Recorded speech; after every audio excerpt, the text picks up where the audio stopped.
ಹೆಂಗೆ ಜೋಕ್ಗಳು ಮೆಹತಾ ಕಂಪ್ನಿ ಅವ್ರದ್ದು ಇರಿ ಮೇಡಮ್.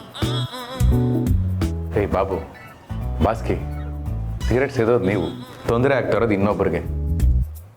ಪರಿಜ್ಞಾನ ಇಲ್ವಾ ನಿಮಗೆ? ಎಷ್ಟೊಂದು ಸಿಗರೇಟು? 18 ರೂಪಾಯಿ.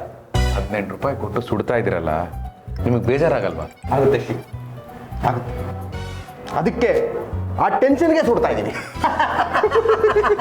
ಬಾಸ್ಕಿ, ಅದೇ 18 ರೂಪಾಯಿನ ಡೈರೆಕ್ಟಾಗಿ ಸುಡಿ ಅಂದರೆ ಸುಟ್ಬಿಡ್ತೀರಾ? ಮನ್ಸು ಬರುತ್ತಾ? ಖಂಡಿತ ಬರಲ್ಲ. ಅದಕ್ಕೆ ಇದನ್ನು ಸುಡ್ತಾ ಇದ್ದೀವಿ.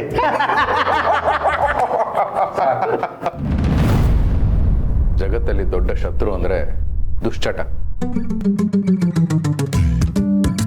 ನೀವು ಸಿಗರೆಟ್ನ ಸುಡ್ತೀರಾ, ಅದು ನಿಮ್ಮನ್ನೇ ಸುಡುತ್ತೆ. ನೀವು ಎಣ್ಣೆ ಕುಡಿತೀರಾ, ಅದು ನಿಮ್ಮನ್ನೇ ಕುಡಿಯುತ್ತೆ. ಈ ಪ್ರವಚನಗಳು, ನೀತಿಗಳು, ಪಾಠಗಳು ಇವೆಲ್ಲನೂ ಚಿಕ್ಕ ವಯಸ್ಸುಗಳಲ್ಲೇ ಕೇಳ್ಬಿಟ್ಟಿದ್ದೀನಿ ಅಪ್ಪನೆ. ಈಗ ಕೇಳಕ್ಕೆ ಇಂಟ್ರೆಸ್ಟ್ ಮಾಡಿಲ್ಲ. ಬೇಕಾದ್ರೆ ನೀನೊಂದು ದಮ್ಮೇಳಿ. ಬೇಡ, ಅದು ಹಾನಿಕಾರಕ ಅಂತ ನನಗೆ ಗೊತ್ತು. ನೀವು ತಿಳ್ಕೊಂಡ್ರೆ ನಿಮಗೆ ಒಳ್ಳೇದು. ಸಿಗರೇಟ್ ಸೇದೋದು ಹಾನಿಕಾರಕನಾ? ಪ್ರೀತಿ ಮಾಡೋದು, ಮದುವೆ ಆಗೋದು, ಮಕ್ಕಳಾಗೋದು, ಲಗ್ನ ಪತ್ರಿಕೆ ಮೇಲೆ ಹಾಕ್ಲಿ ಮದುವೆ ಆಗೋದು ಹಾನಿಕಾರಕ ಅಂತ, ಅವಾಗ ಒಪ್ಕೋತೀನಿ. ಲೇಬರ್ ವಾರ್ಡ್ಗಳಾಗ್ಲಿ ಮಕ್ಕಳುಗಳು ಆರೋಗ್ಯಕ್ಕೆ ಹಾನಿಕಾರಕ ಅಂತ, ಬ್ಯಾಂಕ್ಗಳಾಗ್ಲಿ ಸಾಲಗಳು ಆರೋಗ್ಯಕ್ಕೆ ಹಾನಿಕಾರಕ ಅಂತ, ಅದು ಬಿಟ್ಟು ಈ ಸಿಗರೇಟ್ಗಳ ಮೇಲೆ ಹೇಳ್ತಿರಲ್ಲಪ್ಪನೆ. ಶಿವ ಸರ್, ಇವ್ರಿಗೆ ಎಷ್ಟು ಹೇಳಿದ್ರು ಅಷ್ಟೇ. ಈ ಚಟಕ್ಕೆ ಬಿದ್ದಿರೋರು ಏನು ಹೇಳಿದ್ರು ಬುದ್ಧಿ ಕಲಿಯಲ್ಲ. ಬನ್ನಿ. ಆಮೇಲೆ ಆ ಜೋಕ್ಗಳು ಮುಂದೆ ಆಯ್ತು ಗೊತ್ತಾ? ಆಮೇಲೆ ಏನ್ಗಿರಿ, ಎಷ್ಟು ಹೇಳಿದ್ರು ಅವ್ರು ಕೇಳಲೇ ಇಲ್ಲ. ಪಾಪ ಮಾರ್ಗಿ ಮೇಡಮ್ಗೆ ಕೆಮ್ಮು ಶುರುವಾಗೋಯ್ತು. ಧೂಮಪಾನವು ಹಲವಾರು ಪರಿಸ್ಥಿತಿಗಳಿಗೆ ಪ್ರಮುಖ ಅಪಾಯಕಾರಿ ಅಂಶವಾಗಿದೆ. ಅವುಗಳೆಂದರೆ ನ್ಯುಮೋನಿಯಾ, ಹೃದಯಾಘಾತ, ಪಾರ್ಶ್ವವಾಯು, ದೀರ್ಘಕಾಲದ ಪ್ರತಿರೋಧಕ ಶ್ವಾಸಕೋಶದ ಕಾಯಿಲೆ ಮತ್ತು ಬಹು ಕ್ಯಾನ್ಸರ್. ಪಾಪ ಮಾರ್ಗಿ ಮೇಡಮ್ಮು ಕೆಮ್ಕೊಂಡೇ ಹೋದ್ರು. ಹಾಗಾಗಿ ಧೂಮಪಾನ ಮಾಡುವುದು ಅಪಾಯಕಾರಿ ಆಗಿದೆ. ಚಟದಿಂದ ಮನುಷ್ಯ ಮುಕ್ತನಾಗಬೇಕು. ಅದೇನ್ ಚಟ ಕಲಿತಾರಪ್ಪ, ಅಸಹ್ಯ. ಅಪ್ಪ, ಚಟ ಅಂದ್ರೇನು?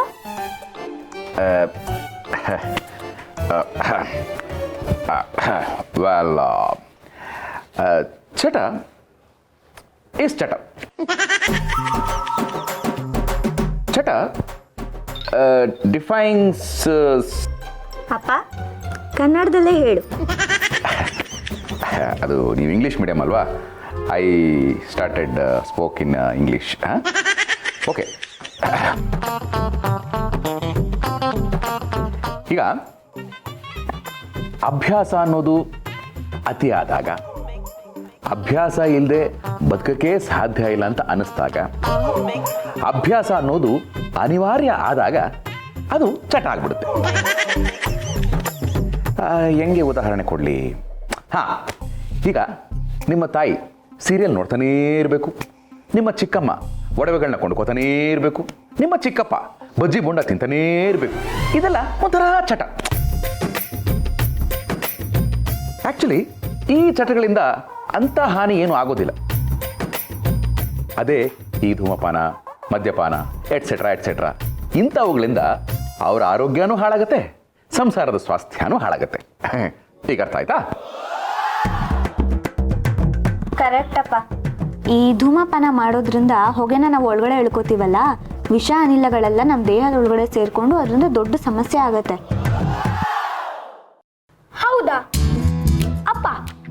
ಬೆಂಗಳೂರಲ್ಲಿ ಸಿಕ್ಕಾಪಟ್ಟೆ ಟ್ರಾಫಿಕ್, ಗಾಡಿಗಳಿಂದ ಹೊಗೆ ಬರ್ತಿರುತ್ತೆ, ಫ್ಯಾಕ್ಟ್ರಿಗಳಿಂದ ಹೊಗೆ ಬರ್ತಿರುತ್ತೆ.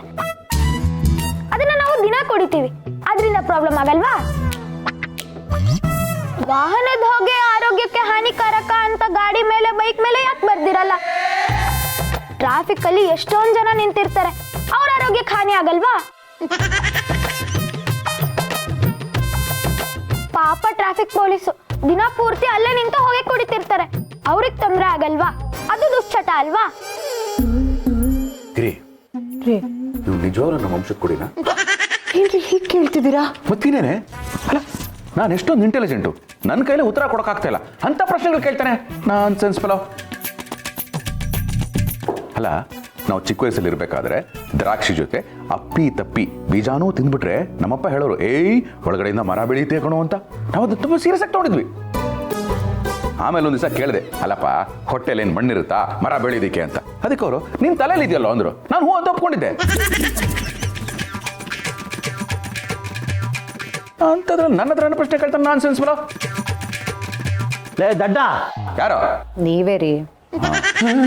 ನಿನಗೆ ಉತ್ತರ ಗೊತ್ತಿದ್ರೆ ಹೇಳು, ಇಲ್ದಿದ್ರೆ ತಿಳ್ಕೊಂಬಂದು ಹೇಳು. ಕಳಹರಟೆ.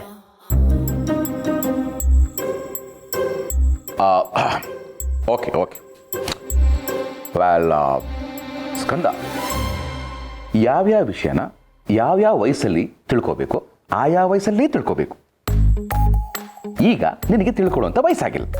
ವಯಸ್ಸಾಗೋವರೆಗೂ ನೀನು ಕಾಯ್ಬೇಕು ಅಂದ್ರೆ ಈಗ ನೀನು ಸುಮ್ಮನೆ ಇರಬೇಕು. ಓಕೆ?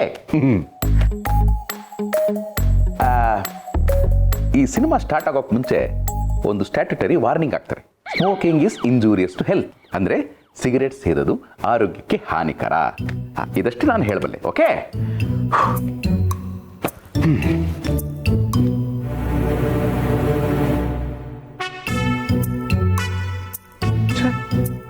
ನಮಗೆಲ್ಲ ಈ ವಯಸ್ಸಲ್ಲಿ ಶರ್ಟ್ ಗುಂಡಿಗಳನ್ನ ಹೆಚ್ಚು ಕಮ್ಮಿ ಮಾಡದೆ ಹಾಕೊಳ್ಳೋದು ಹೇಗೆ ಅಂತಲೇ ಗೊತ್ತಿರಲಿಲ್ಲ.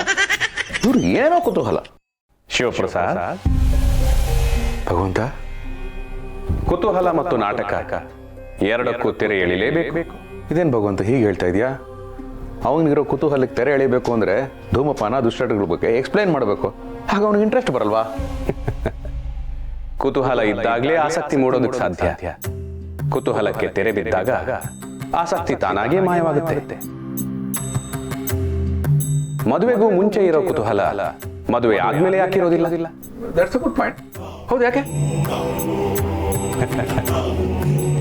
ಯಾಕೆ ಅಂದ್ರೆ ಮದುವೆ ಆದ್ಮೇಲೆ ಮದುವೆ ಬಗ್ಗೆ ಯಾವುದೇ ಕುತೂಹಲಗಳು ಉಳಿದಿರೋದಿಲ್ಲ. ಹಾಗಾಗಿ ಮದುವೆ ಬಗ್ಗೆ ಆಸಕ್ತಿ ಇರೋದಿಲ್ಲ.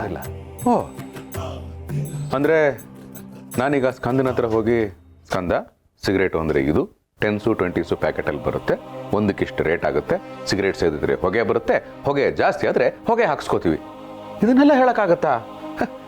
ಯಾವ್ದನ್ನ ಯಾವ್ದಕ್ಕೆ ಹೋಲಿಸ್ತಾ ಇದೆಯಲ್ಲ ಭಗವಂತ ನೀನು? ಅವನಿನ್ನೂ ಚಿಕ್ಕವನು. ಮೊಳಕೆಯಲ್ಲಿರುವಾಗಲೇ ತಿಳುವಳಿಕೆ ನೀಡಬೇಕು ಶಿವಪ್ರಸಾದ್. ಅರೆಜ್ಞಾನದಲ್ಲಿ ಬಿಟ್ರೆ ಅರವಳಿಕೆ ಆಗ್ಬಹುದು, ಜೋಪಾನ. ಇಲ್ಲ ಭಗವಂತ, ಈಗ ಜನರೇಷನ್ ಚೇಂಜ್ ಆಗಿದೆ. ನಮ್ ಹಾಗಲ್ಲ. ನಾವೆಲ್ಲ ನಮ್ಮ ಅಪ್ಪ ಅಮ್ಮ ಕಣ್ ಬಿಟ್ರೆ ಸಾಕು ಸುಮ್ಮನಾಗ್ಬಿಡ್ತಾ ಇದ್ವಿ. ಈಗಿನ ಕಾಲದ ಮಕ್ಕಳನ್ನ ಸುಮ್ಮನೆ ಬಿಟ್ರೆ ಕಣ್ ತಪ್ಪ ಹೋಗ್ತಾರೆ. ಇನ್ನು ಬಿಡಿಸಿ ಹೇಳ್ತಾ ಹೋದ್ರೆ ಪಕ್ಕ ಅದನ್ನೇ ಕಲಿತಾರೆ. ರಟ್ಟಾದ ಗುಟ್ಟಿಗೆ ಗಟ್ಟಿತನವಿಲ್ಲ ಶಿವಪ್ರಸಾದ್. ಮುಚ್ಚಿಟ್ಟ ರೊಟ್ಟಿಗಷ್ಟೇ ಬಿಚ್ಚಿಟ್ಟು ನೋಡುವ ಕೆಟ್ಟತನ ಹುಟ್ಟಲು ಸಾಧ್ಯ. ಬಿಡಿಸಿ ವಿವರಿಸಿದರೆ ಸಮಸ್ಯೆ ಇಲ್ಲ.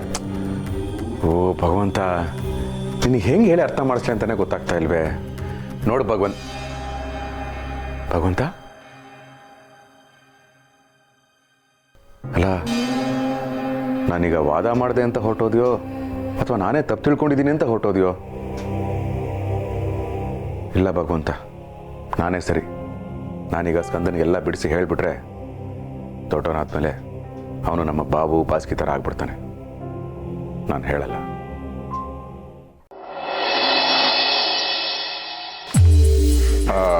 ಮಾರ್ಗಿ ಮೇಡಮ್, ಮೆಹ್ತಾ ಕಂಪ್ನಿಯವ್ರಿಗೆ ಇನ್ವಾಯ್ಸ್ ಕಳಿಸಿದ್ವಲ್ಲ, ಅದರಲ್ಲಿ ಮಾರ್ಚ್ ತಿಂಗಳದು ಮಿಸ್ ಆಗಿದೆ.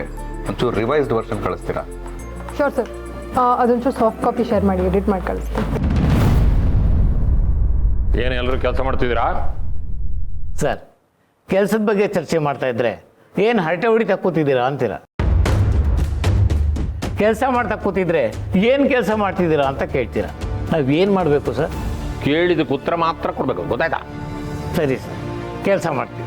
ಬಾಸ್ಕಿ, ವರ್ಕ್ ಪ್ರೆಷರ್ ಜಾಸ್ತಿ ಆಗಿ ಟೆನ್ಷನ್ ಆಗ್ಬಿಟ್ಟಿದೆ, ಸ್ವಲ್ಪ ಬಾ ಹೋಗೋಣ. ಹೌದಾ ಸರ್? ನೀವು ಕರೆಯೋದು ಹೆಚ್ಚ, ನಾನು ಬರೋದು ಹೆಚ್ಚ. ಬರೀ ಸರ್. ಬರೀ ಸರ್. ಬಾಬು, ಈ ಅಮೆರಿಕಾದಲ್ಲಿ ಟೆನ್ಷನ್ ಜಾಸ್ತಿ ಆದರೆ ಫ್ರಸ್ಟ್ರೇಷನ್ ಹೊರಗೆ ಹಾಕೋದಕ್ಕೆ ಹಳೇ ಕಾರಿನ ಗ್ಲಾಸ್ಗಳನ್ನ ಜೋಡಿಸಿಟ್ಟಿರ್ತಾರಂತೆ. ಸುತ್ತಿಗೆ ತಗೊಂಡು ಎಷ್ಟು ಬೇಕಾದರೂ ಅಷ್ಟು ಹೊಡೆದು ಫ್ರಸ್ಟ್ರೇಷನ್ನ ಹೊರಗೆ ಹಾಕ್ಬೋದಂತೆ. ಆ ಪ್ರಯೋಗನ ಡೀಲಿಂಗ್ ರಾಜುಗಳು ಬಾಸ್ಕಿ ಮಾಡ್ತಾ ಇದಾರೆ ಅಂತ ಹೇಳ್ತಾ ಇದೆಯಾ? ನನಗೂ ಅದೇ ಡೌಟ್ಗಳು. ನನಗೆ ಬೇರೆ ಏನೋ ಅನ್ನಿಸ್ತಾ ಇದೆ. ಒಂದಲ್ಲ ಒಂದು ದಿವಸ ಸಿಕ್ಕಾಕೊಂಡೇ ಸಿಕ್ಕಾಕೋತಾರೆ. ಹ್ಞೂ ಶಿವಪ್ಪನೆ, ಈ ಕಳ್ಳ ಬೆಕ್ಕುಗಳು ಎಷ್ಟೇ ಕಣ್ಣು ಮುಚ್ಕೊಂಡು ಹಾಲುಗಳು ಕುಡಿದ್ರು ಒಂದಲ್ಲ ಒಂದಿನ ಸಿಗಾಕೊಳ್ಳೇಬೇಕು. ನೀನೇನು ಯೋಚನೆ ಮಾಡ ಬಿಡು ಶಿವಪ್ಪನೆ. ಎಲ್ಲ ಬಿಟ್ಟು ನಾನು ಯಾಕೆ ಯೋಚನೆ ಮಾಡಲಿ, ಆದ್ರೂ ಒಂದು ಕುತೂಹಲ ಇರುತ್ತೆ ಅಲ್ವಾ. ಮ್ಯಾನೇಜರ್ ಬರ್ತಾರೆ, ಏನೋ ಟೆನ್ಷನ್ ಆಗ್ತಿದೆ ಅಂತ ಹೇಳ್ತಾರೆ, ಬಾಸ್ಗೆ ಕರೀತಾರೆ, ಇಬ್ರು ಒಟ್ಟಿಗೆ ಹೋಗ್ತಾರೆ, ಆದ್ರೆ ಏನ್ ಮಾಡ್ತಾರೆ ಅಂತ ಗೊತ್ತಾಗ್ತಾ ಇಲ್ಲ. ಒಟ್ನಲ್ಲಿ ಇವರಿಬ್ಬರ ಸುತ್ತ ಅನುಮಾನದ ಹುತ್ತ.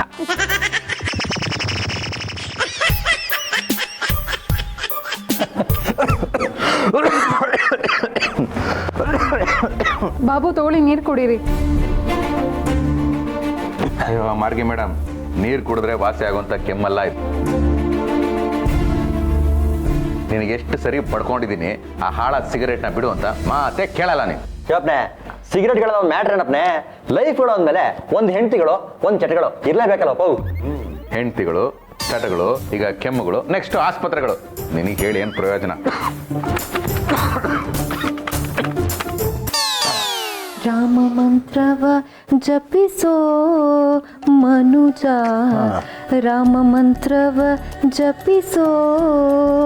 ಆ ಮಂತ್ರ ಈ ಮಂತ್ರ ನೆಚ್ಚಿನಿ ಕೆಡಬೇಡ, ಸೋಮಶೇಖರ ತನ್ನ ಬಾಮಿಗೊಲಿದ ಮಂತ್ರ. ಏನಮ್ಮ ಕಾಲೇಜ್ ಮುಗೀತಾ? ತಾತ. ಅಮ್ಮ, ಇವತ್ತು ಕಾಲೇಜಲ್ಲಿ ಏನಾಯ್ತು ಗೊತ್ತಾ? ನೆನ್ನೆ ನಾನು ನಿಮಗೆ ಒಂದು ಹುಡುಗನ ಬಗ್ಗೆ ಹೇಳ್ತಿದ್ನಲ್ಲ, ಇವತ್ತು ಆ ಹುಡುಗನಿಂದ ಎಷ್ಟು ಜನ ಹಾಳಾಗಿದ್ದಾರೆ ಅಂತ ನೋಡೋಕೆ ನಮ್ಮ ಕಾಲೇಜಲ್ಲಿ ಸಡನ್ ಆಗಿ ರೈಡ್ ಮಾಡ್ಬಿಟ್ರಮ್ಮ. ಅಯ್ಯೋ, ಕಾಲೇಜ್ಗೆ ಪೊಲೀಸ್ನವ್ರು ಬಂದಿದ್ರಾ? ಛೇ, ನಮ್ಮ ಕಾಲದಲ್ಲಿ ಹೀಗಿರಲಿಲ್ಲ. ಪೊಲೀಸ್ ಅಲ್ಲ ತಾತ, ಮತ್ತೆ ಪ್ರಿನ್ಸಿಪಲ್ ಬಂದಿದ್ರು. ಎಲ್ಲಾ ಕ್ಲಾಸ್ ರೂಮ್ಸ್ನು ಚೆಕ್ ಮಾಡಿದ್ರು. ಕೊನೆಗೆ ನಮ್ಮ ಕ್ಲಾಸ್ ರೂಮ್ ಚೆಕ್ ಮಾಡಕ್ ಬಂದ್ರು. ಅಯ್ಯೋ, ಮುಂದೇನಾಯ್ತು ಅಂತ ಹೇಳೆ. ಆಗ್ಲಿಂದ ಸೀರಿಯಲ್ ಅಲ್ಲಿ ಮುಂದಿನ ಭಾಗದಲ್ಲಿ ಅಂತ ತೋರಿಸಿ ಕಟ್ ಮಾಡ್ತಾರಲ್ಲ, ಹಾಗೆ ಮಾತಾಡ್ತಿದ್ಯಾ? ನಮಗೂ ಅವಾಗ ಹಂಗೆ ಫೀಲ್ ಆಗಿತ್ತಮ್ಮ. ಒಳ್ಳೆ ಸಸ್ಪೆನ್ಸ್ ಥ್ರಿಲ್ಲರ್ ಸಿನಿಮಾ ನೋಡ್ದಂಗಿತ್ತು. ಎಲ್ಲ ಟೀಚರ್ಸು ಹುಡುಗ ಹುಡುಗಿರ್ ಬ್ಯಾಗ್ ಚೆಕ್ ಮಾಡ್ಬೇಕಾರೆ ಅವ್ರ ಬ್ಯಾಗಲ್ಲಿ ಏನೇನೋ ಸಿಕ್ತಮ್ಮ. ಅಯ್ಯೋ, ಅದು ಏನೇನು ಸಿಕ್ತು ಅಂತ ಹೇಳೆ. ಈ ಸಿಗರೇಟು, ಲೈಟರ್ಸು, ಗುಟ್ಕಾ, ಇನ್ನೂ ಏನೇನೋ ಸಿಕ್ತಮ್ಮ.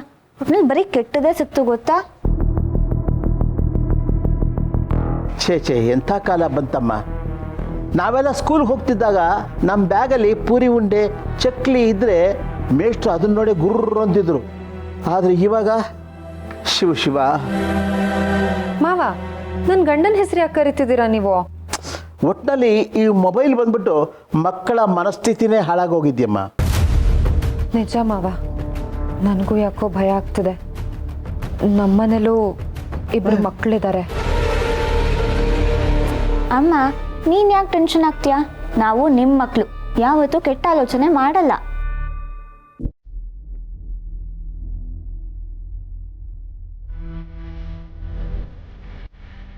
ಅಕ್ಕ, ಯಾಕೆ ಡಲ್ ಆಗಿದೆಯಾ? ಏನಾಯ್ತು? ಏನಿಲ್ಲಮ್ಮ, ಪ್ರಣಿ ಕಾಲೇಜಲ್ಲಿ ಒಂದು ಹುಡುಗನ ಬ್ಯಾಗಲ್ಲಿ ಸಿಗರೇಟು, ಗುಟ್ಕಾ ಇತ್ತಂತೆ. ಅದನ್ನು ಕೇಳಿ ಪಾಪ ಹೆದರ್ಕೊಂಡ್ಬಿಟ್ಟಿದ್ದಾಳೆ. ಅದಕ್ಕೆ ನೀನು ಯಾಕೆ ತಲೆ ಕೆಡಿಸ್ಕೊಂಡಿದ್ಯೆ? ನಮ್ಮ ಪ್ರಣೀನು ಅದೇ ಕ್ಲಾಸಲ್ಲೇ ಓದ್ತಿರೋದು. ಇವಳು ಹುಡುಕಾಟಕ್ಕೆ ಅಂತ ಫ್ರೆಂಡ್ಸ್ ಜೊತೆ. ಅಕ್ಕ, ಅಂದ್ರೇನು? ಪ್ರಣಿ ಮೇಲೆ ಅನುಮಾನ ಪಡ್ತಿದ್ಯಾ ನೀನು? ಅನುಮಾನ ಅಂತ ಅಲ್ಲ, ಆದರೂ ಒಂದ್ಸಲ ಪ್ರಣಿ ಬ್ಯಾಗ್ ಚೆಕ್ ಮಾಡೋದ್ರಲ್ಲಿ ಏನು ತಪ್ಪಿದೆ ಅಂತ. ಅಕ್ಕ, ನಮ್ಮ ಮಕ್ಕಳ ಮೇಲೆ ನನಗೆ ಹೆಮ್ಮೆ ಇದೆ, ನಂಬಿಕೆ ಇದೆ, ಧೈರ್ಯ ಇದೆ. ಪ್ರಣಿ ಸ್ಕಂದ ಹುಡ್ತಾನೆ ಸಂಸ್ಕಾರನ ಕಲ್ತ್ಕೊಂಡು ಬೆಳೆದಿದ್ದಾರೆ. ಮೊದಲು ಈ ಆಲೋಚನೆನ ತಲೆಯಿಂದ ಕಿತ್ತಾಕು. ಹಾಗಂತ್ಯಾ? ಸುಮ್ಮನೆ ನಾನೇ ಏನೇನೋ ಯೋಚನೆ ಮಾಡಿಬಿಟ್ಟೆ ಅನ್ಸುತ್ತೆ. ಬಿಡು, ಎಲ್ಲ ಭಾರನೂ ಆ ಭಗವಂತನ ಮೇಲೆ ಹಾಕ್ಬಿಡ್ತೀನಿ.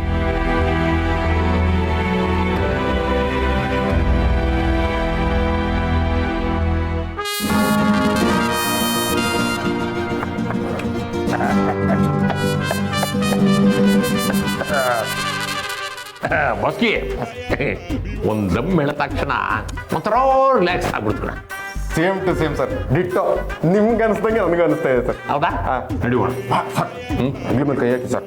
ಸರ್, ಈ ಆಫೀಸಲ್ಲಿ ಎಂಪ್ಲಾಯಿಗಳ ಮುಂದೆ ಯಾವಾಗಲೂ ಓಡಾಡಬೇಕಾದ್ರೂ ನಿಮ್ಮ ಕೈ ನನ್ನ ಹೆಗಲ ಮೇಲೆ ಇರಲಿ ಸರ್. ಅವಾಗ ನನ್ನೊಂದು ಹವ ಇರುತ್ತೆ ಸರ್ ಇಲ್ಲಿ. ನಿನ್ಗಿಲ್ದಾರ ಹವನೇನಾ? ಸರ್, ನಿಮ್ಮ ಆಶೀರ್ವಾದ ಶ್ರೀರಕ್ಷೆ ಯಾವಾಗಲೂ ಹಿಂಗೆ ಇರ್ಬೇಕು ಸರ್. ಹಾಗೇ ಇರುತ್ತೆ.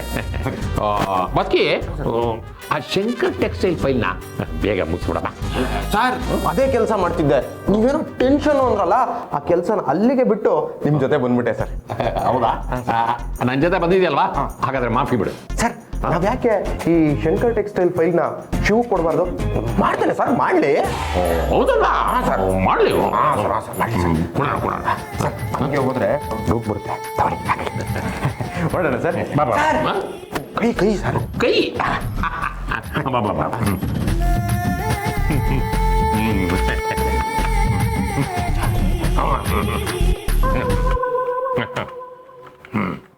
ಶಿವ ಸರ್ ಶಂಕರ್ ಟೆಕ್ಸ್ಟೈಲ್ ಫೈಲ್ನ ನೀನೇ ಮುಗಿಸ್ಬಿಡು. ಈ ಬಾಸ್ಕಿಗೆ ತುಂಬಾ ಕೆಲಸ ಇದೆ, ಡಿಸ್ಟರ್ಬ್ ಮಾಡಕ್ ಹೋಗ್ಬೇಡ. ಸರ್ ನಾನು ಆಗಲೇ ಮೆಹ್ತಾ ಕಂಪ್ನಿದ್ ಮಾಡ್ತಾ ಇದ್ದೀನಿ, ಅದು ಮುಗಿಯೋಕ್ಕೆ ತುಂಬ ಹೊತ್ತಾಗುತ್ತೆ. ಅಂದ್ರೆ ನನ್ನ ಮಾತು ಬೆಲೆ ಇಲ್ವಾ? ಮ್ಯಾನೇಜರ್ ಮಾತನ್ನು ಕೇಳೋದೇ ಇಲ್ವಾ? ನಾನೇನು ಸುಮ್ಮನೆ ಬಿಡೋದಿಲ್ಲ. ಹೇಳಿದ ಕೆಲಸ ಮಾಡ್ತೀಯೋ ಇಲ್ಲ ಬಾಸು ಕಂಪ್ಲೇಂಟ್ ಮಾಡ್ಬೇಕಾ?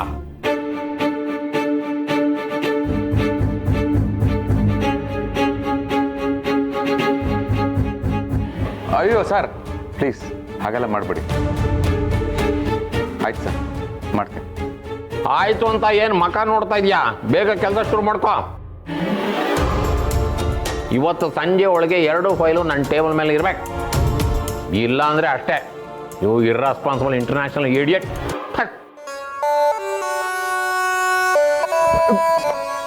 ಬಾಸ್ಕೆ, ನಾನು ಅವತ್ತಿಂದ ನೋಡ್ತಾನೆ ಇದ್ದೀನಿ.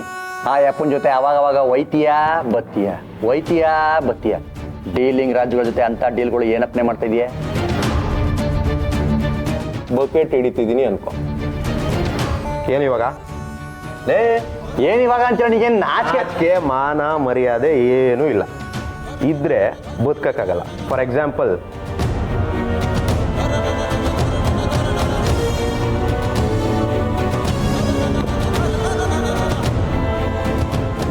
ಇವು ಕಾಲಕ್ಕೆ ಕಾಲಿಲ್ಲ ಕಣಪ್ಪ, ಅದಕ್ಕೆ ಅದು ತೆವಳ್ಕೊಂಡು ಬರುತ್ತೆ. ನಿನಗೂ ಒಳ್ಳೆ ಕಾಲ ಬರುತ್ತೆ, ಟೈಮ್ ಆಗತ್ತೆ. ಕಾಲ ಬಂದಾಗ ಎಲ್ಲ ಪ್ರಶ್ನೆಗಳಿಗೂ ಉತ್ತರ ಸಿಗತ್ತೆ. ಅಕ್ಕ ಮಧ್ಯಾಹ್ನನೇ ಬೇಡ ಅಂತ ಅಂದೋಳು, ಮತ್ತ್ಯಾಕೆ ಅದ್ರ ಬಗ್ಗೆ ಯೋಚನೆ ಮಾಡ್ತಿದ್ಯಾ? ಮಕ್ಕಳ ವಿಷಯ ಅಲ್ದ ಗೌರಿ, ಏನಂದ್ರೂ ಮನಸ್ಸು ತಡೋದಿಲ್ಲ. ಹೌದು, ಹೋಗಿ ಕೇಳ್ಬಿಡ್ಲಾ ಅಥವಾ ನಾನೇ ಹೋಗಿ ಬ್ಯಾಗ್ ಚೆಕ್ ಮಾಡಿಬಿಡ್ಲಾ ಅಂತ ಅನಿಸ್ತಾ ಇದೆ. ಏನು ಚೆಕ್ ಮಾಡ್ಬೇಕಮ್ಮ? ನಂಗೆ ಗೊತ್ತು, ಕಾಲೇಜಲ್ಲಿ ಹೀಗೆಲ್ಲ ನಡೆದಿದೆ ಅಂತ ಹೇಳಿದ್ಮೇಲೆ ಯಾಕೋ ಒಂಥರ ಇದೆಯಾ. ಏನು ಪ್ರಾಬ್ಲಮ್ಮು? ಏನಿದ್ರು ನನಗೆ ಡೈರೆಕ್ಟಾಗಿ ಕೇಳು. ಕೇಳ್ಕೊಳಕೊಂದು ತಲೆ ಮೇಲೆ ಒಂದ್ಸೂರು ಮಲಗಕ್ಕೆ. ಏನು ಎಲ್ಲರೂ ಸಭೆ ಸೇರಿದ್ದೀರಿ? ಸಭಾಸದರೆಲ್ಲರಿಗೂ ನಮಸ್ಕಾರ. ಸಭೆಯ ಉದ್ದೇಶ ಏನು ಅಂತ ನಾನು ತಿಳ್ಕೊಬೋದೇ? ಅದು ಶೋರೆ, ಪ್ರಣಿ ಕಾಲೇಜಲ್ಲಿ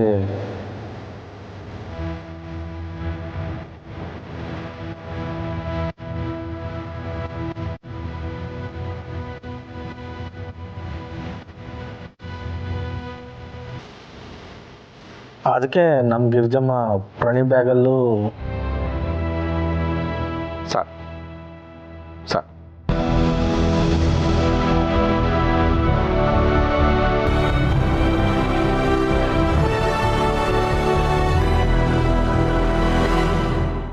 ಪ್ರಣಿ ನನ್ನ ಮಗಳೇ ಅಷ್ಟೇ ಅಲ್ಲ, ಈ ಮನೆ ಬೆಳಕು, ಈ ಮನೆ ಮಹಾಲಕ್ಷ್ಮಿ.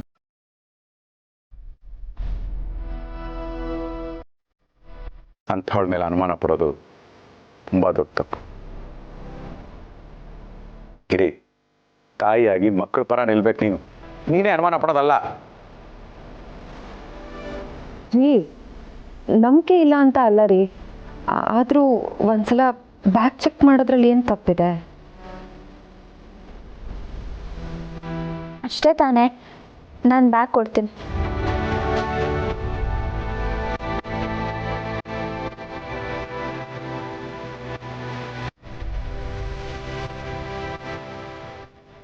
ಅಮ್ಮ ಪ್ರಣಿ, ಅವ್ರೇನೋ ಹೇಳಿದ್ರು ಅಂತ ನೀನು ಯಾಕಮ್ಮ ಮನಸ್ಸು ಹಾಕೋತೀಯ? ನೀನೇನು ಅಂತ ನಮಗೆ ಚೆನ್ನಾಗಿ ಗೊತ್ತು ಕಣಮ್ಮ. ಇಲ್ಲ ತಾತ, ಒಂದ್ಸಲ ಅನುಮಾನ ಬಂದರೆ ಅದನ್ನು ಬೆಳೆಯೋಕ್ಕೆ ಬಿಡಬಾರ್ದು. ಆಗಲೇ ಕ್ಲಿಯರ್ ಮಾಡ್ಕೊಂಬಿಡ್ಬೇಕು ಅಂತ ಅಪ್ಪ ಹೇಳ್ಕೊಟ್ಟಿದ್ದಾರೆ. ಅಮ್ಮಂಗೆ ನನ್ನ ಮೇಲೆ ಬಂದಿರೋ ಅನುಮಾನನ ನಾನು ಈಗಲೇ ಕ್ಲಿಯರ್ ಮಾಡಬೇಕು. ಅಮ್ಮ, ನಾನು ಬ್ಯಾಗ್ ಕೊಡ್ತೀನಿ.